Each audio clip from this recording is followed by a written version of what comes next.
Hello friends, ഇന്ന് നമ്മൾ +1 മാത്തമാറ്റിക്സിലെ chapter 1 ആയ സെറ്റ്സിലെ മാർച്ച് 2019 ഫൈനൽ എക്സാമിന് വന്ന ചോദ്യങ്ങളും അവയുടെ ഉത്തരങ്ങളുമാണ് ചർച്ച ചെയ്യുന്നത്. ആദ്യത്തെ ചോദ്യം, let a equal to set x such that x is a prime number less than 11 and b equal to x such that x is an integer such that 2 less than or equal to x less than or equal to 8. Write c equal to a intersection b. Find the number of subsets of C which has 3 elements. What is the probability of getting a subset of 3 elements from the power set of C? A equal to x such that x എന്നത് 11നേക്കാൾ ചെറുതായ അഭാജ്യ സംഖ്യയാണ്. B equal to x such that x എന്നത് 2 less than or equal to x less than or equal to 8 ആയ പൂർണ്ണ സംഖ്യയാണ്. ആയാൽ C equal to A intersection B എഴുതുക. 3 അംഗങ്ങളുള്ള സിയുടെ സബ്സെറ്റുകൾ എത്ര എണ്ണമുണ്ട്? സിയുടെ പവർ സെറ്റിൽ നിന്ന് 3 അംഗങ്ങളുള്ള സബ്സെറ്റുകൾ ലഭിക്കാനുള്ള സാധ്യത എത്രയാണ്? ആദ്യം തന്നെ നമുക്ക് എ ബി എന്നീ സെറ്റുകൾ എഴുതാം. എ എന്ന സെറ്റ് എന്താണ്? X such that X is A prime number less than 11. X എന്ന് പറയുന്നത് എയിലെ എലമെന്റ്സിനെയാണ്. എയിലെ എലമെന്റ്സിന്റെ പ്രത്യേകതകൾ എന്താണ്? അവകൾ 11 താഴെയുള്ള അഭാജ്യ സംഖ്യകളാണ്, അഥവാ പ്രൈം നമ്പേഴ്സ് ആണ്. എന്താണ് പ്രൈം നമ്പേഴ്സ് അഥവാ അഭാജ്യ സംഖ്യകൾ എന്ന് പറയുന്നത്? ഒന്നുകൊണ്ടോ അതേ സംഖ്യകൾ കൊണ്ടോ ഹരിക്കാൻ കഴിയുന്ന നമ്പേഴ്സിനെയാണ് നമ്മൾ പ്രൈം നമ്പേഴ്സ് എന്ന് പറയുന്നത്. 2 മുതലാണ് പ്രൈം നമ്പേഴ്സ് തുടങ്ങുന്നത്. 2 എങ്ങനെയാണ്? നമുക്ക് 2 കൊണ്ടോ അല്ലെങ്കിൽ 1 കൊണ്ടോ മാത്രമേ ഹരിക്കാൻ കഴിയുകയുള്ളൂ. അതുകൊണ്ട് 2 ഒരു പ്രൈം നമ്പർ ആണ്. 3 കൊണ്ടോ 1 കൊണ്ടോ മാത്രമേ ഹരിക്കാൻ കഴിയുകയുള്ളൂ. 5 ഇതുപോലെ തന്നെ 5 കൊണ്ടോ 1 കൊണ്ടോ മാത്രമേ ഹരിക്കാൻ കഴിയുകയുള്ളൂ. 3ന്റെയും 5ന്റെയും ഇടയിലുള്ള സംഖ്യയാണ് 4. 4 ഒരു പ്രൈം നമ്പർ ആണോ? 4നെ നമുക്കറിയാം 4 കൊണ്ട് ഹരിക്കാം, 4നെ 1 കൊണ്ട് ഹരിക്കാം, അതുപോലെ തന്നെ 4നെ 4 കൊണ്ടും 1 കൊണ്ടും അല്ലാതെ 2 കൊണ്ടും ഹരിക്കാൻ കഴിയും. അതുകൊണ്ടാണ് 4 പ്രൈം നമ്പർ അഥവാ അഭാജ്യ സംഖ്യ ആവാതിരുന്നത്. അതുപോലെ തന്നെ 6 കൊണ്ട് 3 കൊണ്ട് 2 കൊണ്ടൊക്കെ ഹരിക്കാൻ കഴിയുന്നത് കൊണ്ട് 6ഉം ഒരു പ്രൈം നമ്പർ അല്ല. 7ഉം 1 കൊണ്ടോ 7 കൊണ്ടോ മാത്രമേ ഹരിക്കാൻ കഴിയുകയുള്ളൂ. 8 4 കൊണ്ടും 2 കൊണ്ടും ഹരിക്കാൻ കഴിയും. അതുകൊണ്ട് 8 ഒരു പ്രൈം നമ്പർ അഥവാ അഭാജ്യ സംഖ്യയല്ല. ഇനി 9ഉം 3 കൊണ്ടൊക്കെ ഹരിക്കാൻ കഴിയുന്നത് കൊണ്ട് തന്നെ 9 ഒരു പ്രൈം നമ്പർ അഥവാ അഭാജ്യ സംഖ്യയല്ല. 10 2 കൊണ്ടും 5 കൊണ്ടും ഒക്കെ ഹരിക്കാൻ കഴിയുന്നത് കൊണ്ട് 10ഉം അഭാജ്യ സംഖ്യയല്ല. 11 നമുക്കറിയാം 11 കൊണ്ടോ അല്ലെങ്കിൽ 1 കൊണ്ടോ മാത്രമേ ഹരിക്കാൻ കഴിയുകയുള്ളൂ. അതുകൊണ്ട് 11 ഒരു പ്രൈം നമ്പർ ആണ്, അഥവാ ഒരു അഭാജ്യ സംഖ്യയാണ്. അപ്പോൾ 11 വരെയുള്ള അഭാജ്യ സംഖ്യകൾ ഇവയൊക്കെയാണ്: 2, 3, 5, 7, 11. അപ്പോൾ എ എന്ന സെറ്റ് എന്താണ്? Prime number less than 11. 11ന് താഴെയുള്ള പ്രൈം നമ്പേഴ്സ് അഥവാ അഭാജ്യ സംഖ്യകൾ ഏതൊക്കെയാണ്? 2, 3, 5, 7. ഇനി ബി എന്ന സെറ്റ് എന്താണ് പറയുന്നത്? X such that X is an integer such that 2 less than or equal to X less than or equal to 8. 2നും 8നും ഇടയ്ക്കുള്ള പൂർണ്ണ സംഖ്യകൾ. എന്താ പൂർണ്ണ സംഖ്യകൾ? 1, 2, 3, 4 അങ്ങനെ പോകുന്ന സംഖ്യകളെയാണ് നമ്മൾ പൂർണ്ണ സംഖ്യകൾ, അതായത് ഡെസിമൽ പോയിന്റ്സ് ഒന്നും ഇല്ലാത്ത സംഖ്യകളാണ് ഇന്റീജേഴ്സ് അഥവാ പൂർണ്ണ സംഖ്യകൾ എന്ന് പറയുന്നത്. അപ്പോൾ 2നും 8നും ഇടയ്ക്കുള്ള പൂർണ്ണ സംഖ്യകൾ ഏതൊക്കെയാ? ഇവിടെ 2 less than or equal to ആണ് പറഞ്ഞിട്ടുള്ളത്. അതുകൊണ്ട് 2 ഉൾപ്പെടും. 2, 3, 4, 5, 6, 7, 8 ഇവയാണ് ബി എന്ന സെറ്റിലെ എലമെന്റ്സ്. ഇനി ആദ്യത്തെ ചോദ്യം, write C equal to A intersection B. A intersection B, intersection ഓപ്പറേഷന്റെ പ്രത്യേകത എന്താണ്? എ എന്ന സെറ്റിലും ബി എന്ന സെറ്റിലും രണ്ടിലുമുള്ള എലമെന്റ്സ്, കോമൺ ആയി വരുന്ന എലമെന്റ്സുകളാണ് എ ഇന്റർസെക്ഷൻ ബിയിൽ എഴുതുന്നത്. എയിലെ 2 ബിയിലും ഇല്ലേ? അപ്പോൾ 2 എ ഇന്റർസെക്ഷൻ ബിയിൽ വരും. ഇനി 3ഉം 2 സെറ്റിലും ഉണ്ട്, 5ഉം 2 സെറ്റിലും ഉണ്ട്, 7ഉം 2 സെറ്റിലും ഉണ്ട്. അതുകൊണ്ട് എ ഇന്റർസെക്ഷൻ ബി എന്ന സെറ്റിൽ വരുന്ന എലമെന്റ്സ് ഏതൊക്കെയാണ്? 2, 3, 5, 7 എന്നിവയാണ്. ഇനി രണ്ടാമത്തെ ചോദ്യം, find the number of subsets of C which has 3 elements. 3 elements ഉള്ള സിയുടെ സബ്സെറ്റുകൾ കണ്ടുപിടിക്കാനാണ് പറഞ്ഞിട്ടുള്ളത്. അപ്പോൾ നമുക്ക് ആദ്യം തന്നെ സിയുടെ മുഴുവൻ സബ്സെറ്റുകളും എഴുതാം. 2, 3, 5, 7 എന്നീ എലമെന്റ്സ് ആണുള്ളത്. അപ്പോൾ ആദ്യത്തെ സബ്സെറ്റ് എപ്പോഴും ഏതായിരിക്കും? എം ടി സെറ്റ് ആയിരിക്കും. അതിനുശേഷം ആ എലമെന്റ്സ് സിംഗിൾ ആയിട്ട് ബ്രേസസിന്റെ ഉള്ളിലാക്കി എഴുതാം. 2, സെറ്റ് 3, സെറ്റ് 5, സെറ്റ് 7. ഇനി പെയേഴ്സ് ആയിട്ട് എഴുതാം. Set 2, 3, set 2, 5, set 2, 7, set 3, 5, set 3, 7, set 5, 7. ഇനി 3 എലമെന്റ്സുകൾ ഒരുമിച്ചായിട്ട് എഴുതാം. 2, 3, 5, സെറ്റ് 2 5 7 സെറ്റ് 2 3 7 സെറ്റ് 3 5 7 ഇനി 4 2 3 5 7 ഇത്രയുമാണ് സി എന്ന സെറ്റിന്റെ സബ്സെറ്റുകൾ. ഇതിലെ ചോദ്യം എന്താണ്? Number of subsets of C. സിയിലെ സബ്സെറ്റുകളുടെ എണ്ണം വിച്ച് ഹാസ് 3 എലമെന്റ്സ്. 3 എലമെന്റ്സുകൾ ഉള്ള സബ്സെറ്റുകളുടെ എണ്ണം ഏതൊക്കെയാണ്? Set 2 3 5, set 2 5 7, set 2 3 7, set 3 5 7. അപ്പോൾ എത്ര സബ്സെറ്റുകൾ ഉണ്ട്? 3 എലമെന്റ്സ് ഉള്ള 4 സബ്സെറ്റ്സ്. മൂന്നാമത്തെ ചോദ്യം, what is the probability of getting a subset of 3 elements from the power set of C. Probability കാണാനുള്ള ഇക്വേഷൻ നമുക്കറിയാം. Probability equal to number of favourable outcome. Favourable outcome എന്ന് പറയുന്നത് എന്താണ്?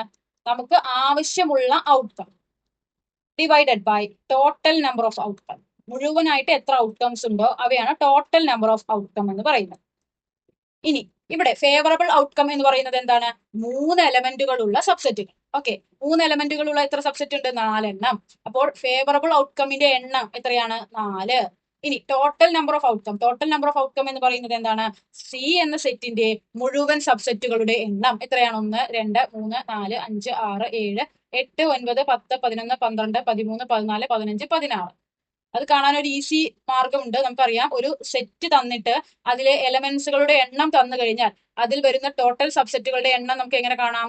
2 raised to 4. സിന്റെ സബ്സെറ്റുകളുടെ എണ്ണം എന്ന് പറയുന്നത് 2 raised to 4 ആണ്. കാരണം 4 നമ്പർ ഓഫ് എലമെന്റ്സ് ആണ് സി എന്ന സെറ്റിൽ ഉള്ളത്. അങ്ങനെ നമുക്ക് ഈസി ആയിട്ട് കണ്ടുപിടിക്കാം. 4/16 ആണ് നമ്മുടെ ആൻസർ. രണ്ടാമത്തെ ചോദ്യം, in a school a survey among 400 students, 100 were listed as taking apple juice, 150 as taking orange juice, and 75 were listed as taking both apple juice as well as orange juice. How many students take apple juice or orange juice? How many take apple juice alone but not orange juice? How many students were taking neither apple juice nor orange juice? ഒരു സ്കൂളിലെ 400 കുട്ടികളെ survey നടത്തിയപ്പോൾ 100 പേർ apple juice കുടിക്കുന്നതായും 150 പേർ orange juice കുടിക്കുന്നതായും 75 പേർ 2 ജ്യൂസും കുടിക്കുന്നതായും കണ്ടെത്തി. Apple ജ്യൂസോ orange ജ്യൂസോ കുടിക്കുന്നവർ എത്ര പേരുണ്ട്? ആപ്പിൾ ജ്യൂസ് കുടിക്കുകയും ഓറഞ്ച് ജ്യൂസ് കുടിക്കാതിരിക്കുകയും ചെയ്യുന്നവർ എത്ര പേരുണ്ട്? ആപ്പിൾ ജ്യൂസും ഓറഞ്ച് ജ്യൂസും കുടിക്കാത്തവർ എത്ര പേരുണ്ട്? ആദ്യം തന്നെ നമുക്ക് തന്നിട്ടുള്ള കാര്യങ്ങൾ എടുത്തെഴുതാം. In a school a survey among 400 students, അതായത് ടോട്ടൽ സ്റ്റുഡൻസ് എത്രയുണ്ട്? 400 കുട്ടികളുണ്ട്. 100 were listed as taking apple juice. 100 കുട്ടികൾ ആപ്പിൾ ജ്യൂസ് കുടിക്കുന്നവരാണ്. അപ്പോൾ എൻ ഓഫ് എ, ആപ്പിൾ ജ്യൂസിനെ നമുക്ക് എ കൊണ്ട് സൂചിപ്പിക്കാം. എൻ ഓഫ് എ എന്നത് 100 ആണ്. ഇനി 150 ആസ് ടേക്കിംഗ് ഓറഞ്ച് ജ്യൂസ്. 150 പേര് ഓറഞ്ച് ജ്യൂസ് ആണ് കുടിക്കുന്നത്. ഓറഞ്ച് ജ്യൂസിനെ നമുക്ക് ഓ കൊണ്ട് സൂചിപ്പിക്കാം. 75 were listed as taking both apple juice as well as orange juice. Apple ജ്യൂസും ഓറഞ്ച് ജ്യൂസും കുടിക്കുന്ന എത്ര പേരുണ്ട്? 75 പേർ. Apple juice and orange juice ആണ്. ആൻഡ് വരുന്ന സമയത്ത് നമ്മൾ ഏത് ഓപ്പറേഷൻ ആണ് ഉപയോഗിക്കുക? ഇന്റർസെക്ഷൻ ആണ് ഉപയോഗിക്കുക. Apple and orange equal to 75. ഇനി നമുക്ക് ആദ്യം തന്നെ കണ്ടുപിടിക്കേണ്ടത് how many students take apple juice or orange juice. നമുക്ക് എന്താണ് കണ്ടുപിടിക്കേണ്ടത്? N of A, apple juice or വരുന്ന സമയത്ത് നമ്മൾ ഏത് ഓപ്പറേഷൻ ആണ് യൂസ് ചെയ്യുക? യൂണിയൻ ആണ് യൂസ് ചെയ്യുക.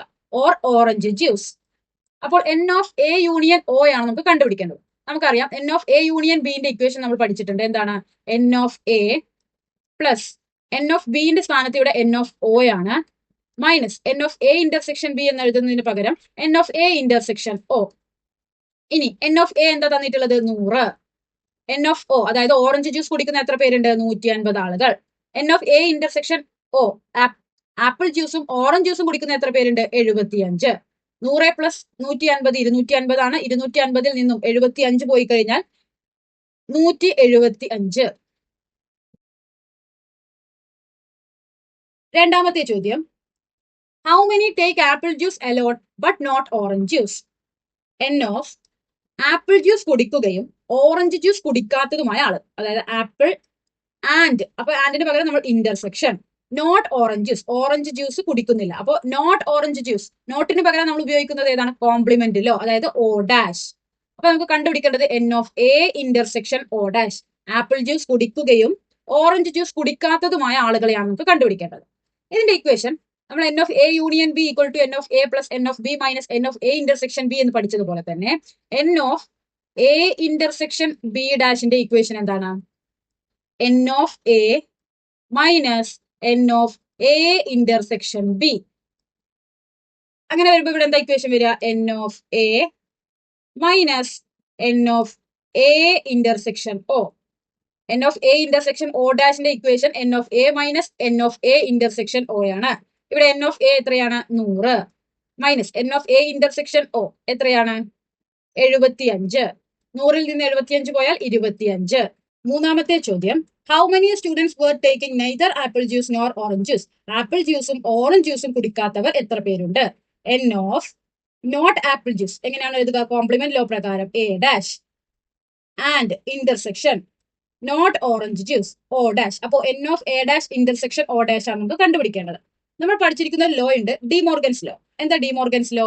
A union B whole dash equal to A dash intersection B dash ആണെന്ന് പഠിച്ചിട്ടുണ്ട്. ഇതിന്റെ ഇവിടെ എൻ ഓഫ് ഇട്ട് കഴിഞ്ഞാൽ നമുക്ക് ആവശ്യമായ ഇക്വേഷൻ കിട്ടും. അപ്പോൾ ഇവിടെ n of A dash intersection B dash എന്താണ്? N of A union B whole dash. അപ്പോൾ ഇവിടെ n of A dash intersection O dash എന്ത് വരും? N of A union O whole dash equal to, നമുക്കറിയാം കോംപ്ലിമെന്റിലോ നമ്മൾ എങ്ങനെയാണ് സോൾവ് ചെയ്യാറ്? എൻ ഓഫ് യൂണിവേഴ്സൽ സെറ്റ് എന്നാണ് സാധാരണ പറയാറ്. ഇവിടെ ടോട്ടൽ സ്റ്റുഡൻസിൽ നിന്നും N of A union O, അതായത് ആപ്പിളോ ഓറഞ്ച് ജ്യൂസോ കുടിക്കുന്നവരെ കുറച്ച് കഴിഞ്ഞാൽ നമുക്ക് ഉത്തരം കിട്ടും. ഇവിടെ ടോട്ടൽ സ്റ്റുഡൻസ് എത്രയാണ്? 400. 400ൽ നിന്നും എ യൂണിയൻ ഒ പോയി കഴിഞ്ഞാൽ എത്ര വരും? 400 മൈനസ് 175 ഈക്വൽ ടു 225. അതായത് ആപ്പിൾ ജ്യൂസും ഓറഞ്ച് ജ്യൂസും കുടിക്കാത്ത എത്ര പേരുണ്ട്? 225 സ്റ്റുഡൻസ് ഉണ്ട്. ഈ വീഡിയോ നിങ്ങൾക്ക് ഉപകാരപ്രദമായെന്ന് പ്രതീക്ഷിക്കുന്നു. അടുത്ത വീഡിയോയിൽ സെറ്റ്സ് എന്ന ചാപ്റ്ററിലെ 2020 മാർച്ച് ഫൈനൽ എക്സാമിന് വന്ന ചോദ്യങ്ങളും അവയുടെ ഉത്തരങ്ങളും ചർച്ച ചെയ്യുന്നതാണ്. താങ്ക്